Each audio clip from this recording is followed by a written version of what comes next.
If the United States ever had to launch a nuclear attack on another country, what would the step-by-step process look like? And how long would it take? In Hollywood movies, you often see the U.S. president pressing a red button and a nuclear bomb launching instantly. But in real life, there is no such red button. In fact, the real process is far more complex, and even more dangerous and surprising. By the end of this explanation, you'll understand nuclear strike procedures in a way you probably never imagined. According to the Constitution, the final authority to order a nuclear strike lies solely with the President of the United States. Neither Congress, nor the Defense Secretary, nor even the Supreme Court can stop the President once that decision is made. If the President decides to launch, the launch happens. Since 1948, the U.S. has maintained a policy that if it comes under a nuclear attack, the President must respond immediately. In such situations, there is no time to consult Congress, the decision must be made within minutes. That's where the real story begins. You may have noticed in photos or news coverage that wherever the U.S. President goes, a military officer follows carrying a black leather briefcase. This briefcase weighs around 20 kilograms and is known worldwide as the nuclear football.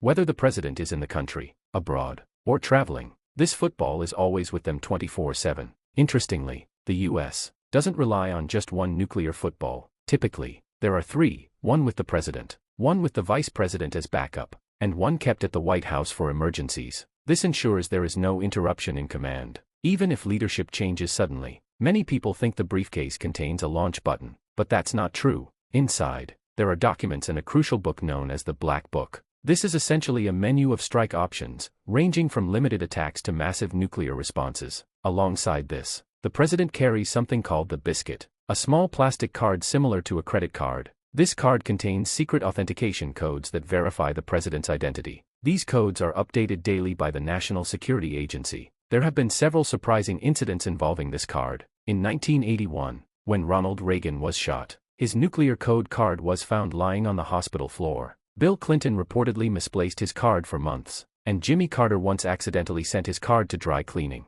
These incidents show how even small mistakes can be extremely dangerous when dealing with such powerful weapons. Now imagine U.S. radar and satellites detect that an enemy country has launched nuclear missiles toward America. In such a scenario, the U.S. has roughly 30 minutes to respond. Within this short time, a series of critical steps take place. First, the President is briefed about the situation. Military generals explain how many enemy missiles are incoming and what response options are available. The President must quickly make a final decision. The nuclear football is opened, and the President selects a strike option. Next comes authentication. The President communicates the order to the command center at the Pentagon. To confirm identity, an official asks for a challenge code. The President uses the biscuit card to provide the correct response. Once verified, the order is confirmed as authentic. The order is then converted into a highly secure coded message and transmitted via radio signals to underground missile silos across the country. These silos are located 60 to 70 feet below the ground. Inside,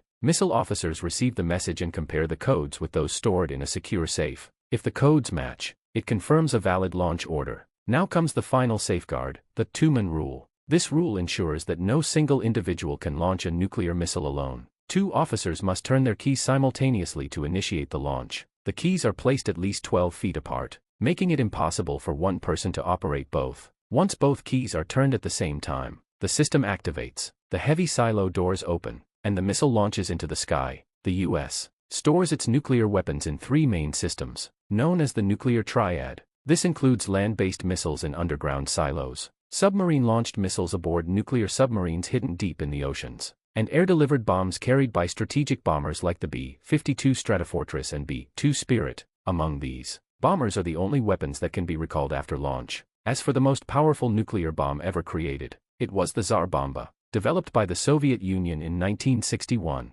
It was about 3,000 times more powerful than the bomb dropped on Hiroshima. In the end, you could say that ordering a nuclear strike in the U.S. can happen faster than ordering a pizza. But it also raises a serious question: should so much power be in the hands of a single person?